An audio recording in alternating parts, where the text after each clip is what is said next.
కృపగల దేవుడు మన ప్రభు యేసయ్య పరిశుద్ధ నామములో కూడి వచ్చిన మీ అందరికీ నా హృదయపూర్వకమైన బసవ బుధవారపు శుభాకాంక్షలు తెలియజేస్తున్నాను.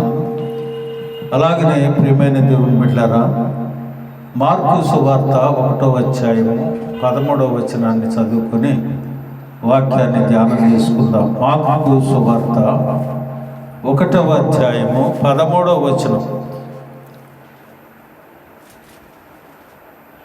ఆయన సాతాను చేత శోధించబడుచు అరణ్యములో 40 దినములు అడవి మృగములతో కూడా ఉండెను.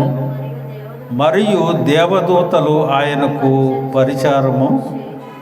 పరిచర్య చేయుచు ఉండెను. ప్రార్థన చేసుకుందాం. ప్రభువాని కొందనాలు, ఈ బసవ బుధవారం దినాన్ని మీరు మాకు అనుగ్రహించి ఈ 2025వ సంవత్సరం బసవ బుధవారం నుంచి ఈ 2026వ సంవత్సరం బసవ బుధవారం ప్రారంభం వరకు మీ రెక్కల నీడలో మమ్మల్ని బలపరిచి భద్రపరిచారు. ప్రభువాని కొందనాలు. ఈ దినం నాయన 40 దినాలు ప్రారంభంలో ప్రభువా, మీ బిడ్డలుగా మేమందరం కూడి నీ సన్నిధిని ఉంటుండగా దీనిలోని సత్యాన్ని మాకు అనుగ్రహించి మహిమ పొందమని, దాన్ని అనుసరించి నాయన సర్వసత్యములోనికి మేము నడిపించబడటానికి కృప చూపమని మా ప్రభు అయిన యేసయ్య పరిశుద్ధ నామంలో అడిగి వేడుకొనుచు ప్రార్థిస్తున్నాను మా పరమ తండ్రి, ఆమేన్. ప్రియమైన దేవుని బిడ్డలారా, చదవబడిన లేఖన భాగంలో ఆయన సాతాను చేత శోధించబడి, ఆయన అంటే ఎవరో యేసు ప్రభువారు. ఆయన దేనితో శోధించబడతా ఉన్నాడు? సాతాను చేత శోధించబడుతున్నాడు. యేసు ప్రభువారు బాప్తీసం తీసుకుని బయటకు వచ్చాడు. రాగానే దేని చేత శోధించబడతా ఉన్నాడు? యేసు ప్రభువు శోధించబడితే మనం దేవుని సన్నిధికి వచ్చి శోధనల గురించి ప్రభు సన్నిధిలో మనం ప్రార్థిస్తాం. యేసు ప్రభువారు ఏం చేశాడట? శోధించబడుతూ అరణ్యములో 40 దినములు ఎక్కడున్నాడట? అడవి మృగములతో కూడా ఉన్నాడు. మరియు దేవదూతలు ఆయనకు పరిచారము చేయించు ఉన్నట్లుగా మనం చూస్తూ ఉన్నాం. ప్రియమైన దేవుని బిడ్డలారా, చాలామంది ప్రపంచ దేశాల్లో ఈ రోజున బసవ బుధవారాన్ని ప్రారంభించుకొని దేవుణ్ణి స్తుతిస్తూ మహింపరుస్తూ గణపరుస్తూ ఆయన ఎందుకు భూలోకానికి వచ్చాడో, ఆయన చేసిన త్యాగమును గురించి, ఆయన మన కొరకు పడిన శ్రమలను జ్ఞాపకం చేసుకుంటూ ఈ రీతిగా ఈ ప్రారంభ దినాన్ని బసవ బుధవారంగా ప్రారంభిస్తారు. దీనినే బసవ బుధవారం అని, వసంతకాలం అని, లెంటెడ్ డేస్ అని, బూడిద బుధవారం అని, మండల కాలం అని, తపస్కాలం అని ఇలాగున పిలుచుకుంటుంటారు. శ్రమల దినాలని ఇలాగున దీన్ని ప్రారంభిస్తుంటారు. ఎవరకు వచ్చినట్లుగా వాళ్ళు దీన్ని ప్రారంభించుకుంటూ చేస్తూ ఉంటారు. అసలు ఈ బూడిద బుధవారం అనేది లేదా బసవ బుధవారం అనేది పరిశుద్ధ గ్రంథంలో ఉందా అనే విషయాన్ని మనం ఆలోచన చేస్తే ఈ లెంటెడ్ డేస్ గురించి కానీ వీటి గురించి కానీ పరిశుద్ధ గ్రంథంలో ఏమీ రాయబడలేదు. మరి ఎలాగున ఇది ప్రారంభించబడింది అని మనం ఆలోచన చేస్తే ఇది క్రీస్తు శకం 300 సంవత్సరంలో ప్రారంభించబడింది. ఇప్పటికి ఎన్ని సంవత్సరాలు? ఇది 2026 సంవత్సరం కదా.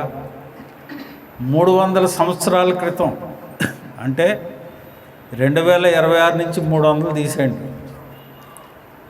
300 తీసేస్తే ఎంత అయింది? అప్పుడు 1700లోను 1726 సంవత్సరం క్రితం ఇది స్థాపించబడింది. ఎలాగని స్థాపించబడింది? అప్పుడు 40 దినాలు లేవు. 40 దినాలు లేవు.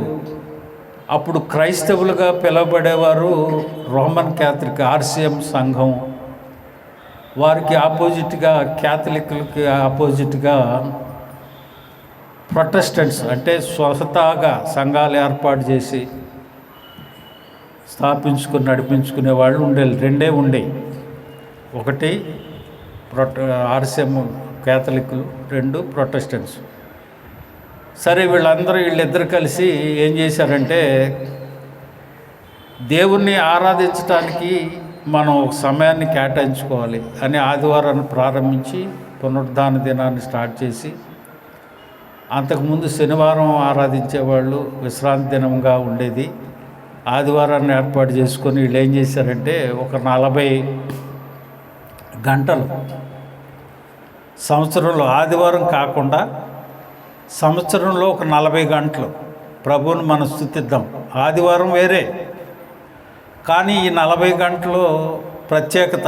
ప్రభువు ఈ లోకానికి ఎందుకు వచ్చాడు, మనకేం చేశాడు, వాటిని తలుసుకుంటూ 40 గంటలు మనం స్టార్ట్ చేద్దామని అనుకున్నారు. 40 గంటలు స్టార్ట్ చేసిన తర్వాత ఈ 40 గంటలు మనకు సరిపోవట్లేదు కాబట్టి 7 రోజులు పెట్టుకుందాం.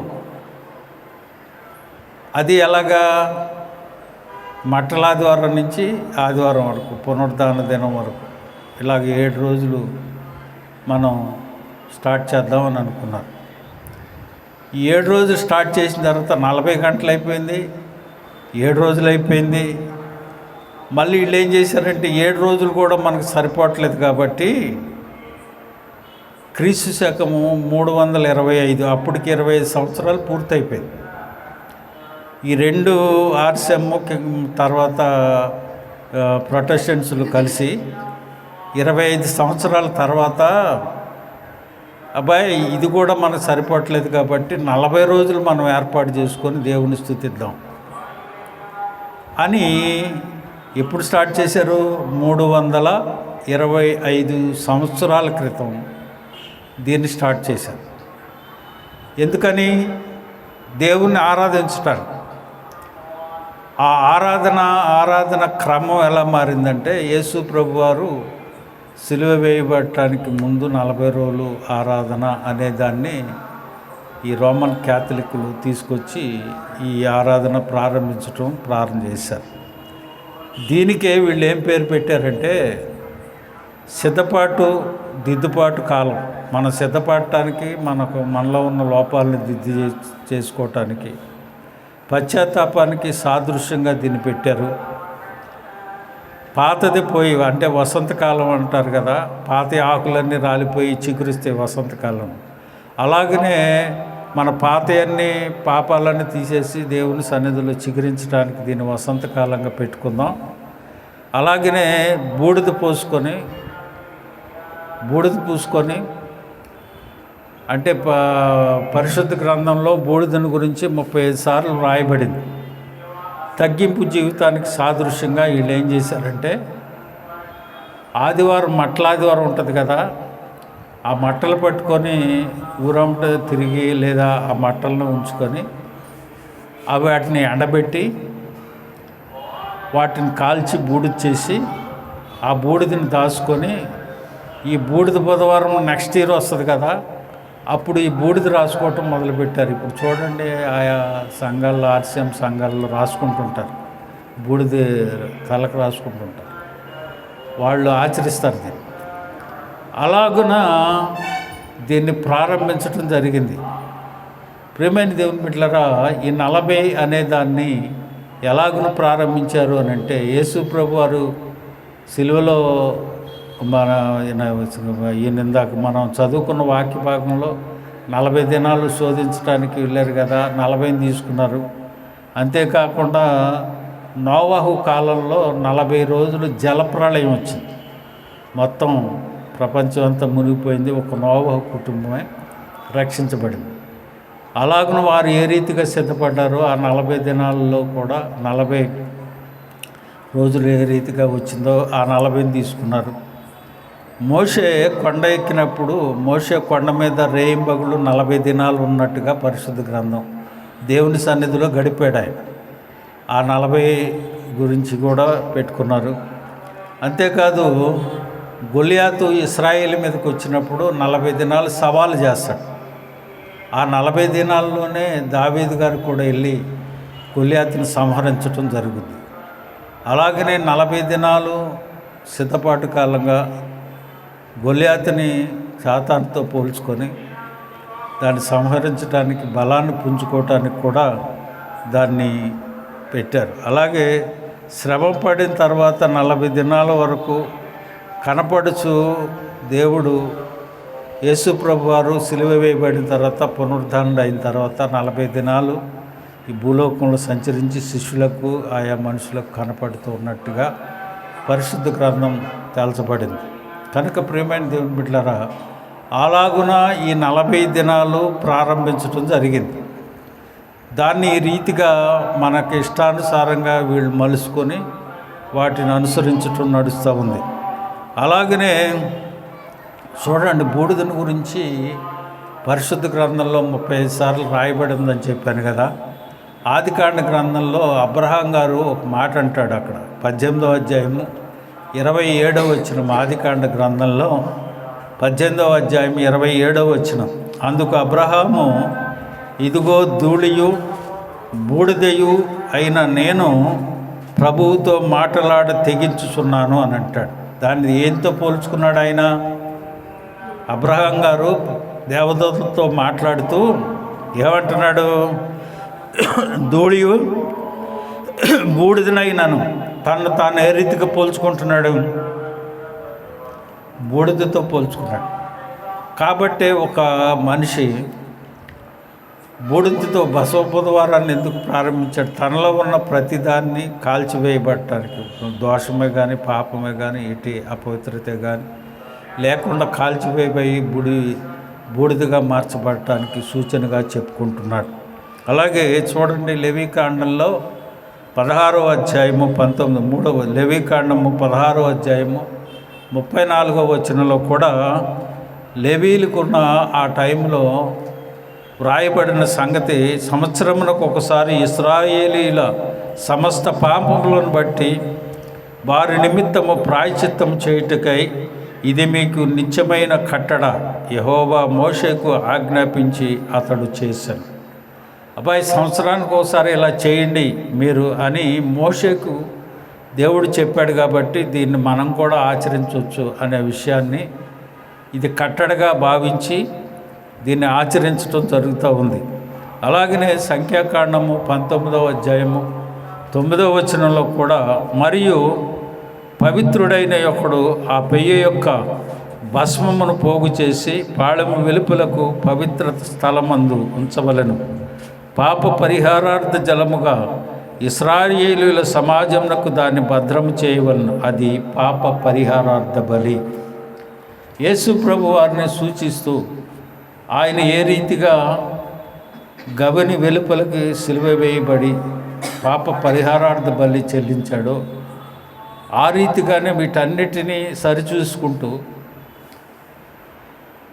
ఆ రీతిగా మనం కూడా చేయాలి అనే ఆలోచన కలిగి ఆ రీతిగా చేయటం జరుగుతుంది. అయితే ప్రియమైన దేవుని బిడ్డలారా, ఎస్తేరు గ్రంథంలో మొర్దెకై కూడా ఒక మాట చెప్తాడు.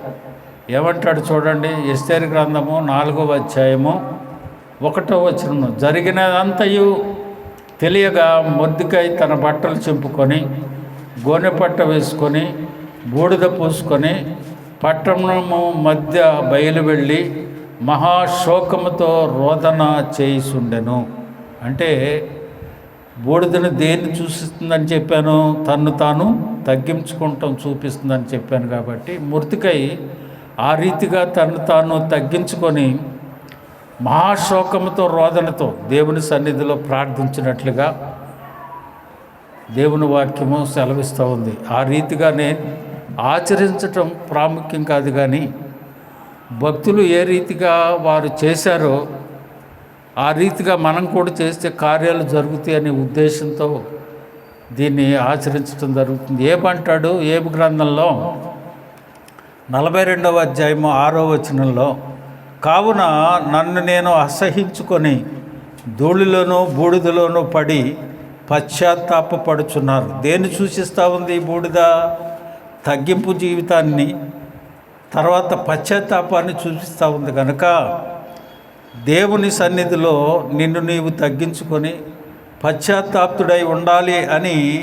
దేవుని వాక్యం సెలవిస్తూ ఉంది. యోనా గ్రంథంలో కూడా 3వ అధ్యాయం 6వ వచనంలో చూడండి, ఆ సంగతి నేను నినివే రాజునకు వినబడినప్పుడు అతడు తన సింహాసనం మీద నుండి దిగి తన రాజవస్త్రములు తీసివేసి గోనెపట్ట పట్టుకొని బూడిదలో కూర్చుండెను. నినివే పట్టణము నాశనం అవుతుందంటే రాజుగారు చేసిన పని ఏంటంటే తన్ను తాను తగ్గించుకొని రాజవస్త్రములు తీసివేసి గోనెపట్టు కట్టుకొని బూడిద కోసుకొని దేవుని సన్నిధిలో ప్రార్థించినప్పుడు నినివే పట్టణం నాశనం కాకుండా దేవుడు ఆపాడు అన్న సంగతిని బట్టి పెద్దలందరూ కలిసి వీటన్నిటిని సమకూర్చి ఈ రీతిగా దేవుని సన్నిధిలో మనం కూడా తగ్గించుకొని అలాగనే పశ్చాత్తాపడి నిరీక్షణ కలిగి దేవుని సన్నిధిలో ప్రార్థిస్తే కార్యాలు జరుగుతాయి అనే ఉద్దేశంతో పెద్దలు వీటిని నిర్ణయించడం జరిగింది. ప్రియమైన దేవుని బిడ్డలారా, ఇది ఆచార క్రమం కాదు, కానీ దేవుని సన్నిధిలో ఆచారక్రమం ఏదో చేయాలండి, ఆయన ఏదో పెట్టాడు అనుకొని రావద్దు. నా కోసం ఎవరు రావద్దు. దేవుని సన్నిధిలో యేసు ప్రభు వారు ఏం చెప్పాడు, సిలువ వేసుకుని వెళ్ళేటప్పుడు యెరూషలేము కుమార్తెలందరూ కలిసి ఏడుస్తున్నారు. ఆయన ఏమన్నాడు, నా గురించి మీరు ఏడవద్దమ్మా, నీ గురించి నీ పిల్లల గురించి ఏడమన్నాడు. అలాగనే ఒక తీర్మానం ఈ రోజున చేసుకోవాలి. అయ్యా, నాకు ఈ సమస్య ఉంది, లేదా నాకు పరిస్థితి ఇది, నేను విడవక నీ సన్నిధిలో నువ్వు ఉపవాసం ఉంటావో ఉపవాసం లేకుండా చేస్తావో అది దేవునికి వదిలే, అది నీ ఇష్టం. అది అయితే దేవుని సన్నిధిలో ఒక తీర్మానం ముందు మనం తగ్గించుకొని మనం ఒక తీర్మానంతో మహాశోకంతో ఆ రోజు మొర్దెకై ఏ రీతిగా దేవుని సన్నిధిలో శోకించి ప్రార్థించాడో అలాగే తను తాను తగ్గించుకొని పశ్చాత్తాప్తుడై మహారోదనతో నిరీక్షణ కలిగి మనం ప్రార్థించగలిగితే ప్రభువు తప్పక కార్యాన్ని చేస్తాడు. అంతేకాదు యోనా గ్రంథం చూసాం, లోకాసు వార్త చూడండి 10వ అధ్యాయము 13వ వచనం మనం చూసినట్లయితే అక్కడ అయ్యో కొరాజేనా, అయ్యో బెత్సైదా, మీ మధ్య చేసిన అద్భుతములు తూరు సీదోను పట్టణంలో చేసిన ఎడల ఆ పట్టణము వారు పూర్వమే గోనెపట్టు కట్టుకుని, యేసు ప్రభు వారు స్వయంగా చెబుతున్న ఈ మాట. ఆయన సువార్తను ప్రకటిస్తుంటే ఆయన కొరాజేనాను గురించి బెత్సైదాను గురించి చెబుతూ మీ దగ్గర చేసిన కార్యములో నేను తూరు సీదోను పట్టణాల్లో కొరాజేనా బెత్సైదా ఈ తూరు సీదోను పట్టణాల్లో చేయబడినట్లా మీ దగ్గర చేసే కార్యాలు తూరు సీదోను పట్టణాలు చేస్తే వాళ్ళు ఏం చేస్తారంట, ఆ పట్టణపు వారు పూర్వమే గోనెపట్టు కట్టుకొని బూడిద పూసుకొని కూర్చుండి మారు మనసు పొంది ఉందరు. అర్థమవుతుందా చెప్పిన మాట? యేసు ప్రభు వారు ఏం చెప్పారు, అబ్బాయి నీ దగ్గర చేసిన కార్యాలు ఒకటే గుర్తుపెట్టుకోండి. ఈ రోజున దేవుని సన్నిధిలో ఒక తీర్మానంతో లేదా మనం ఆచరణ కలిగి దేవుని సన్నిధికి వచ్చాం. అబ్బాయి ఎన్ని సంవత్సరాలు ఇలాగుంటావు, ఇదిగో నీ పట్ల చేసిన కార్యాలు కానీ నేను ఇంకొకళ్ళు కానీ చేస్తుంటే ఈ పాటికాళ్ళు మారు మనసు పొందేవాళ్ళే. నీవు ఎందుకు మారు మనసు పొందానని చెప్పుకొని పశ్చాత్తాపం లేకుండా, నిరీక్షణ లేకుండా, ఒక తీర్మానం లేకుండా, ఒక రోదన లేకుండా ఎన్ని సంవత్సరాలు నువ్వు చేసినా నిష్ప్రయోజనమే. మొట్టమొదటిగా దేవుడి వాక్యాన్ని వినకుండా సాతానుడు ఒక లోపం కలుగు చేస్తాడు. ఏంటి, అసలు ఇది చేసుకునేదే కదా, అందరు చేసేవాళ్ళు ఇలా అంటున్నారా అని అంటారు. చూడండి, చాలామంది ఈ చిందాక మీకు చెప్పాను కదా, నేను ఈ చేసేసి వెళ్ళి ఆ మాల తీసి వచ్చేసి ఆ బస్సుల్లోనే తాగేసి వస్తూ ఉంటారు. అది ప్రయోజనం అని అంటారా? ₹1000 నష్టపరుచుకుంటామే, దానికి ఏం ప్రయోజనం లేదు. నువ్వు ఎక్కడికో తీర్థయాత్రలకు వెళ్ళినట్టు వెళ్ళవలసిన పనిలా. దేవుని సన్నిధిలో భక్తులు ఏ రీతిగా ప్రార్థించారో ఆ రీతిగా నువ్వు ప్రార్థించగలిగితే దేవుడు తప్పక కార్యాన్ని చేస్తాడు. చూడండి, ఎందుకు దేవుడు ఈ కార్యాలను చేయమని లేదా అనుసరించమని మనకు చెప్పకపోయినా మనం ఎందుకు ఒక తీర్మానాన్ని కలిగి దేవుని సన్నిధిలో మంట ఉన్నాం. ఒకటే గుర్తుపెట్టుకోండి, చెప్పింది దేవుడు ఏం చెప్పాడు? నీకు చేసిన కార్యాలు వాళ్ళకి చేసి ఉంటే ఈ పాటికి వాళ్ళే మారు మనసు పొందాడు. నువ్వు నా కుమార్తెగా వచ్చి ఎన్నుకున్నావు, మారు మనసు పొందావు, బాప్తీసం తీసుకున్నావు, రక్షణలో కొనసాగుతున్నావు అని నేను అనుకున్నాను. కానీ ఇంకా ఎన్ని సంవత్సరాలు ఇలాగ చేస్తావు? ఒక తీర్మానం లేకుండా, ఒక పశ్చాత్తాపం లేకుండా, ఒక రోదన లేకుండా, ఒక నిరీక్షణకు లేకుండా నువ్వు ఇలాగ ఎన్ని సంవత్సరాలు మనం ఉంటాం? ప్రయోజనం లేదు. ప్రియమైన దేవుని బిడ్డలారా, ఈ రాత్రి ఒక తీర్మానం చేసుకుందాం. ప్రభా, ఇదిగో ఈ సమస్యను బట్టి, లేదా నా కుటుంబ పరిస్థితిని బట్టి, లేదా నా బిడ్డలను బట్టి నువ్వే చెప్పావుగా, నా గురించి మీరు అరబాకండి. 2000 సంవత్సరాల క్రితమే నేను వచ్చి మీకు చెల్లించి వెళ్ళాను. మీకు విడిచి వెళ్ళానే నేను ఏంటి? నా శరీరమును, నా రక్తాన్ని. దానివలన మీరు నేను చెల్లించిన ఆ పస్కాను, లేదా నేను చెల్లించిన ఆ పస్కా బలి పశువుగా నేను ఏ రీతిగా బలి అయి వెళ్ళాను, దాన్ని ఆచరించమని చెప్పాను. ఆనాడు ఐగుప్తులో ఇశ్రాయేలు ప్రజలు కూడా దాని ద్వారా విమోచించబడి రక్షించబడ్డారు, లక్షల కాల్బాలు. మరి అన్నీ తెలుసుగా నీకు? బలి అర్పించాను, వెళ్ళిపోయాను, అయిపోయింది.